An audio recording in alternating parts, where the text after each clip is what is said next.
राधे राधे दोस्तों।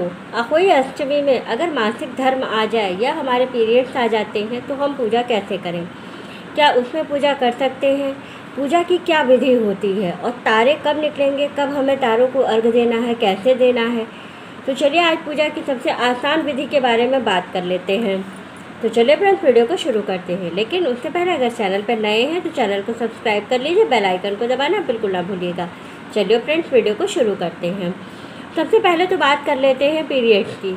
अगर महिलाओं को पीरियड्स आ जाते हैं, मासिक धर्म आ जाता है, तो क्या हमें पूजा करनी चाहिए, हम कैसे संतान के लिए पूजा करें।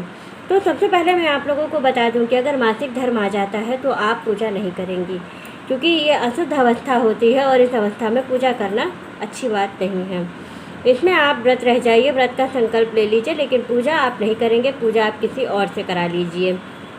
इसके बाद बात कर लेते हैं सूतक या वृद्धि में हम अहोई अष्टमी की पूजा कैसे करें। सूतक या वृद्धि की अवस्था में आप पूजा नहीं कर सकते हैं, सिर्फ आप व्रत रह सकते हैं। जब तारा निकल जाए तो आप उनको अर्घ दे सकते हैं। दूसरी चीज़ मैं आपको ये बता दूं कि इसमें तारे को अर्घ क्यों दिया जाता है, क्योंकि ये अष्टमी होती है, अष्टमी के आठे, तो अष्टमी के मतलब रात के 8 घड़ी के बाद जो है चंद्रमा निकलते हैं, जिसको हम कहते हैं कि 12 बजे के बाद 1, 2, 3 बजे कभी भी चंद्रमा निकलते हैं। तो चूँकि इस बार की अष्टमी पूर्ण अष्टमी है, तो इस दिन जो चंद्रमा निकलने का समय है वो 2:35 पर भोर में है। तो इतनी देर तक चंद्रमा का वेट करके पूजा करने का औचित्य नहीं है, इसलिए जो है इसमें तारे को अर्घ देने का नियम बनाया गया है।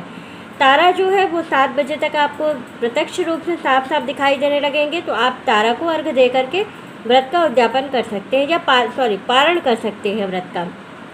तो आपको 7 बजे के बाद पूजा कर लेना है। पूजा का शुभ मुहूर्त क्या होगा, पूजा का शुभ मुहूर्त है 5:13 से लेकर के शाम को 7:43 तक। इस बीच में की गई पूजा का आपको विशेष फल प्राप्त होगा।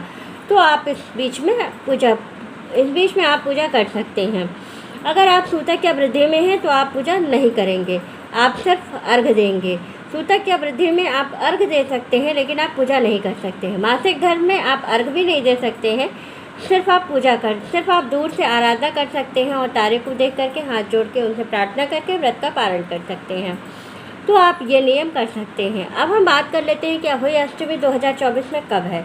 अहोई अष्टमी 2024 में 24 अक्टूबर को मनाया जाएगा। इस दिन पूजा का शुभ मुहूर्त 5:13 से शाम को 7:43 तक है। इस बीच में आप पूजा कर सकते हैं। वीडियो अच्छी लगे तो लाइक शेयर एंड सब्सक्राइब ज़रूर कीजिएगा। राधे राधे दोस्तों।